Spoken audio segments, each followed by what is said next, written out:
बात है, शांतिनगर में एक बहुत ही प्रसिद्ध स्कूल था जिसे बहुत समय पहले बंद कर दिया गया था। अब उसकी बिल्डिंग खंडहर और झज्जर हो चुकी थी, लेकिन फिर भी हर अमावस की रात उस स्कूल से तेज तेज घंटे बजने की आवाज आती थी और फिर बच्चों के पढ़ने की आवाज सुनाई देती थी और उसके बाद चीख पुकार की भयानक आवाजें आती थी। समय इसी तरह बीत रहा था। एक दिन शांतिनगर में सुमित्रा की बहन जानकी आती है। अरे जानकी, तूने तो हमें आने की कोई जानकारी ही नहीं दी, गांव में कैसे आना हुआ? दीदी, अब मैं आपको क्या बताऊं, मेरी दोनों बेटियां और उनकी दोस्त गांव देखने की जिद कर रही थी, इसलिए बस आ गई। वो तो ठीक है, लेकिन न तेरी बेटियां नजर आ रही हैं और न उनकी दोस्त। अरे दीदी, गांव में कदम रखते ही उन्हें एक सुंदर खेत नजर आया और वो उसे देखने के लिए चली गई। दोनों बहनें आपस में बातें कर रही थी और इसी तरह रात हो गई। जानकी की बेटियां और उनकी दोस्त अभी भी घर वापस नहीं आई थी। जैसे ही रात के 12 बजे खंडहर पुराने स्कूल से तेज तेज घंटे की आवाज आने लगी। गांव वालों, इस स्कूल के द्वार खोल चुके हैं। अब आप अपने बच्चों को शिक्षा प्राप्त करने के लिए भेज सकते हैं। हम सब आपके बच्चों का इंतजार कर रहे हैं। जो बच्चा अमावस की रात इस स्कूल में आएगा, उसे सोने के सिक्के दिए जाएंगे और अच्छी शिक्षा भी। जल्दी आओ, जल्दी प्यारे बच्चों, जल्दी जल्दी स्कूल में आओ। स्कूल के द्वार खोल चुके हैं। हम सब तुम्हारा इंतजार कर रहे हैं। मीना, ये आवाज कहाँ से आ रही है? जानकी की बेटियां और उनकी दोस्त सिमरन, सुमन, मीना और जागृति जंगल में रास्ता भटक चुकी थी। वो इस गांव की अमावस की रात का रहस्य नहीं जानती थी और जब ये आवाज सुनाई देती है तो वो डर जाती हैं। क्या गांव में बच्चों को ऐसे स्कूल में बुलाया जाता है, वो भी रात के 12 बजे? ये कुछ अजीब नहीं है? मुझे लगता है गांव के बच्चे स्कूल नहीं जाना चाहते होंगे, इसीलिए उन्हें लालच देकर बुलाया जाता होगा। लेकिन यहाँ तो दूर दूर तक कोई भी बच्चा नजर नहीं आ रहा। क्या किसी को स्कूल नहीं जाना? चलो हम चलते हैं, हम भी तो देखें गांव में रात में किस तरह की शिक्षा दी जाती है। मुझे कुछ ठीक नहीं लग रहा। आज की रात बहुत ही ज्यादा काली है। देखो तो चारों तरफ सन्नाटा, दूर दूर तक कोई भी नहीं। हमें स्कूल नहीं, घर ढूंढकर घर जाना चाहिए, ठीक है? अरे यार, कुछ नहीं होता, चलो ना, चलते हैं। जागृति के कहने पर सब मान जाते हैं और जिस ओर से आवाज आ रही थी वहां जाने लगते हैं। और वो जैसे ही उस पुराने खंडहर स्कूल की ओर अपने कदम बढ़ाती हैं, रात और भी ज्यादा गहरी और काली हो चुकी थी। तेज तेज ठंडी हवाएं चलने लगी थी और कुछ समय बाद वो चारों स्कूल के सामने जाकर खड़ी हो जाती हैं और वो उस पुराने खंडहर स्कूल को देखकर डर जाती हैं। बरसों हमने बच्चों का इंतजार किया, लगता है हमारा इंतजार पूरा होने वाला है। तुम्हें यहाँ देखकर बहुत अच्छा लगा। अब देर मत करो, स्कूल के अंदर आ जाओ, आ जाओ, हम सब तुम्हारा इंतजार कर रहे हैं। आओ आओ प्यारे बच्चों, इस स्कूल में आओ। इस अमावस की रात का हमें कब से इंतजार था। ये आवाज सुनकर गांव वाले भी डर गए और अपने बच्चों को देखने लगे। वहीं दूसरी तरफ जानकी अपनी बेटियों की चिंता में तड़प रही थी। मुझे लगता है वो चारों उसी स्कूल के पास है। अगर उन्होंने गलती से भी इस स्कूल के अंदर कदम रख दिया तो वो कभी वापस नहीं आएंगे। ये अमावस की रात उन्हें खा जाएगी। तो दीदी, हम यहाँ बैठे बैठे तमाशा देखते रहेंगे। मेरी बेटियाँ और उनके दोस्त मेरी जिम्मेदारी पर यहाँ इस गांव में आई थी। अगर उन्हें कुछ हो गया तो मैं उनके पेरेंट्स को क्या जवाब दूंगी। दीदी, आपने मुझे क्यों नहीं बताया था कि अमावस की रात यहाँ भूतिया स्कूल है जो बच्चों की भेंट लेता है। मुझे क्या पता था कि तू अमावस की रात ही अपने बच्चों के साथ यहाँ आएगी। मेरी ऊपर वाले से प्रार्थना है बस वो चारों उस भयानक स्कूल में कदम ना रखें। जानकी अपने बच्चों के लिए घर से बाहर जा रही थी, लेकिन सुमित्रा अपनी बहन को नहीं जाने देती। उसे बहुत मुश्किल से रोक पाती है और वो प्रार्थना करती है कि वो चारों इस स्कूल में कदम ना रखे। वहीं दूसरी तरफ वो चारों अब भी इस स्कूल के बाहर खड़ी हुई थी।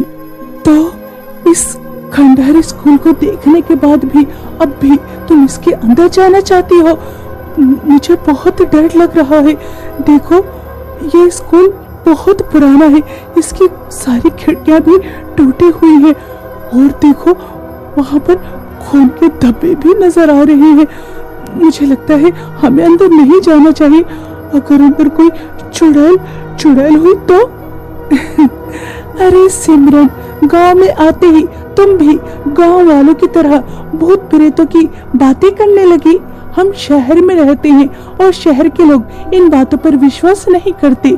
चलो अंदर चलते हैं, हम भी तो देखें आखिर रात के इस समय इस स्कूल में कौन सी पढ़ाई होती है और वो बच्चों को कौन बुला रहा है, ये भी तो देखना है। चलो ना। सिमरन और सुमन एक दूसरे की तरफ देखती हैं। तभी सिमरन की नजर इस स्कूल के पास लगे पेड़ के पास जाती है। वहां देखकर उसकी डर से आंखें फटी रह जाती हैं। वहां उस पेड़ की टहनियां देखो, वहां से खून टपक रहा है और मैंने वहां से इस स्कूल के अंदर किसी को जाते देखा। वो बहुत डरावनी थी, उसके बड़े बड़े दांत, वो बहुत खतरनाक थी। उसकी आंखों से भी खून टपक रहा था, वो बहुत खतरनाक थी। हमें स्कूल के अंदर नहीं जाना चाहिए, हमें स्कूल के अंदर नहीं जाना चाहिए। हाँ जागृति, सिमरन सही कह रही है। अगर यहाँ सच में पढ़ाई हो रही होती तो गांव के लोग अपने बच्चों को यहाँ भेजते ना। यहाँ तो दूर दूर तक कोई भी नहीं दिख रहा। मुझे कुछ सही नहीं लग रहा। देखो, ये सन्नाटा और ये काली रात बहुत कुछ बयां कर रही है। हमें वापस चलना चाहिए। तुम दोनों कितने डरपोक हो। मैंने अपनी जिंदगी में तुम जैसा डरपोक नहीं देखा। अरे यार, अंदर चलते हैं। सुनो, बच्चों की पढ़ाई की आवाज आ रही है। देखो, अंदर पढ़ाई हो रही है। डरो नहीं, रात की वजह से डर लग रहा है, वरना डरने वाली कोई बात नहीं। चलो अंदर चलते हैं। जागृति की बातों से मजबूर होकर सिमरन, सुमन और मीना डर के मारे कांपते हुए इस स्कूल के अंदर जाने के लिए तैयार हो जाती हैं। जैसे ही वो इस स्कूल में कदम रखती हैं, तेज हवाएं चलने लगती हैं, आसमान में बिजली कड़कड़ाने लगती हैं और वो जैसे ही अंदर जाती हैं, अंदर का नजारा देखकर उनके रोंगटे खड़े हो जाते हैं। वो थर-थर कांपने लगती हैं। ये क्या? इतनी सारी डेड बॉडीज और इनके ऊपर तो कीड़े भी रेंग रहे हैं। ओह, और ये बदबू इनके अंदर से ही आ रही है। ये तो स्कूल नहीं, ये तो भूत बंगला लग रहा है। चलो चलो भागो यहाँ से। मैंने तो पहले ही कहा था कि हमें अंदर नहीं जाना चाहिए। अब चलो यहाँ से। और वो जैसे ही स्कूल से भागने की कोशिश करती है, स्कूल का दरवाजा बंद हो जाता है और वहाँ चारों तरफ बहुत ही आवाज गूंजने लगती है। और तभी उन्हें पायल की आवाज सुनाई देती है, जैसे कोई आ रहा हो। और तभी अंधेरे में एक परछाई नजर आती है। धीरे धीरे वो परछाई उनके करीब आ रही थी। उनकी धड़कनें तेज होती जा रही थी और जैसे ही वो परछाई उनके सामने आती है तो उनकी चीख निकल जाती है, क्योंकि वो एक बहुत ही ज्यादा खतरनाक और भयानक चुड़ैल थी। मैं इस स्कूल की खतरनाक चुड़ैल हूँ। अमावस की रात में लोगों को अपने जाल में फंसाती हूँ। गांव वाले समझदार हैं जो इस रात यहाँ नहीं आते, लेकिन तुम इस गांव में नहीं लगती हो, तभी तो तुम मेरे शिकार में खुद फंस गई। अब तुम यहाँ से कभी वापस नहीं जा पाओगी, कभी नहीं। अब तुम सब मेरा शिकार हो जाओगी। हमें छोड़ दो, हमें सच में नहीं पता था कि इस स्कूल में चुड़ैल का साया है। अगर पता होता तो हम कभी नहीं आते। प्लीज हमें छोड़ दो, हमें जाने दो। चुड़ैल कभी किसी पर रहम नहीं करती। देख रही हो, इन सबको मैंने अपना शिकार बनाया है और अब तुम भी इनकी तरह मेरा शिकार हो जाओगी। अब तुम्हारा नंबर, चलो मेरे साथ। चुड़ैल सिमरन और सुमन को घसीटते हुए अपने साथ ले जाती है। वो दोनों रो रही थी, गिड़गिड़ा रही थी, लेकिन चुड़ैल उनकी एक नहीं सुनती। और वहीं जागृति और मीना की चीखें गूंज उठती हैं। वो दरवाजे की तरफ भागती हैं, लेकिन दरवाजा जाम हो चुका था। ये सब तेरी वजह से हुआ है जागृति। हमने तुझे मना भी किया था, लेकिन तूने हमारी एक नहीं सुनी। अब देख हम यहाँ फंस चुके हैं और पता नहीं यहाँ से जिंदा वापस भी जा पाएंगे या नहीं। मुझे क्या पता था कि यहाँ सच में भूत प्रेत होते हैं। जागृति, मीना, जागृति, मीना, हमें बचाओ, हमें बचाओ। हम यहाँ इस क्लास में बंद हैं, जल्दी आओ और हमें बचाओ, वरना वो चुड़ैल हमें कच्चा चबा जाएगी। जल्दी आओ, अभी तुम्हारे पास समय है, तुम हमें बचा सकती हो। प्लीज प्लीज जल्दी आओ और हमें बचाओ, वरना वो चुड़ैल हमें मार देगी। सिमरन और सुमन की आवाज सुनकर वो उस आवाज का पीछा करने लगती हैं। वो थोड़ा और आगे जाती हैं तो वो स्कूल के प्लेग्राउंड में पहुंच जाती हैं, जहां उन्हें बच्चे खेलते हुए नजर आते हैं। बच्चों को प्लेग्राउंड में खेलता हुआ देखकर वो दोनों और भी ज्यादा डर जाती हैं। वो आपस में बातें कर ही रही थी, तभी वो बच्चे खून में लथपथ डरावनी आंखों से घूरते हुए उनकी तरफ आने लगते हैं और वो जोर जोर से चिल्ला रहे थे, खून खून खून। उन सभी भूतिया बच्चों को अपनी तरफ आता देख वो बहुत ही ज्यादा डर जाती हैं और वहां से भागने लगती हैं। और वो भागते भागते स्कूल की लाइब्रेरी में पहुंच जाती हैं और वो वहां जाती हैं तो वहां का दृश्य और भी ज्यादा डरावना और भयानक था। जागृति, यहाँ इतने सारे कंकाल और ये मोमबत्तियां और यहाँ चारों तरफ खून ही खून, आखिर यहाँ क्या हो रहा था? तभी उन्हें वहाँ एक अजीब आवाज सुनाई देती है। आवाज सुनकर वो रुक जाती हैं और चारों तरफ नजर दौड़ाती हैं, लेकिन वहां उन्हें कोई नजर नहीं आता। वो बहुत ही ज्यादा डर जाती हैं। तभी उन्हें वो आवाज दोबारा से आती है। कौन है यहाँ? कौन है? कौन है यहाँ?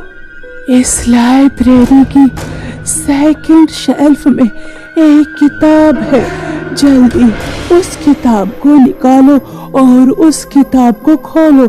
जल्दी जल्दी करो। जागृति हिम्मत करके लाइब्रेरी की उस शेल्फ को देखती है तो उसे वहां एक बड़ी पुरानी किताब नजर आती है। वहीं से वो आवाज भी आ रही थी। जैसे ही जागृति उस किताब को खोलती है तो अचानक एक रोशनी होती है और उस किताब के अंदर से एक साध्वी बाहर आती है। साध्वी को उस किताब से बाहर निकलता देख वो दोनों बहुत ही ज्यादा डर जाती हैं। आप इस किताब के अंदर, आप कौन है? अभी मैं तुम्हें कुछ नहीं बता सकती। पहले हमें उस चुड़ैल का सर्वनाश करना होगा। सुमन और सिमरन की जहाँ से आवाज आ रही थी, साध्वी सीधा वहां जाती हैं। उस चुड़ैल ने दोनों को रस्सियों से बांध रखा था। सामने साध्वी को देखकर चुड़ैल चौंक जाती है। तो उस किताब से कैसे बाहर आई? दुष्ट चुड़ैल, अब तेरा समय आ चुका था।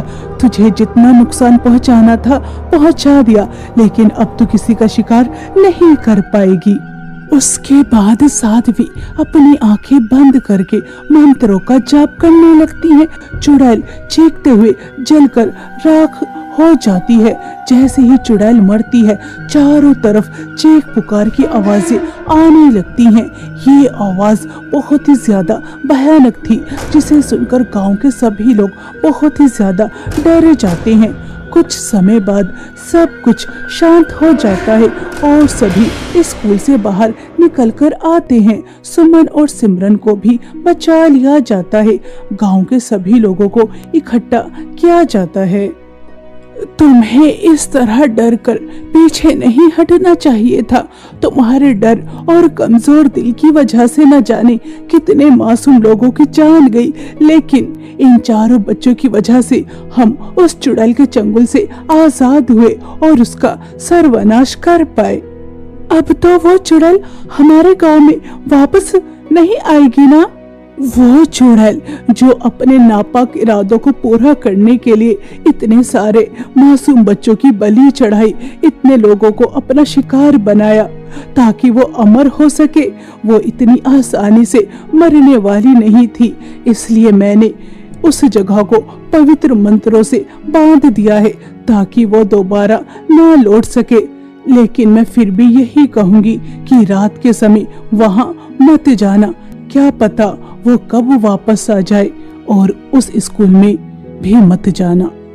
साध्वी और सभी गांव वाले उन चारों को धन्यवाद कहते हैं, क्योंकि चुड़ैल का अंत उनकी वजह से हुआ था।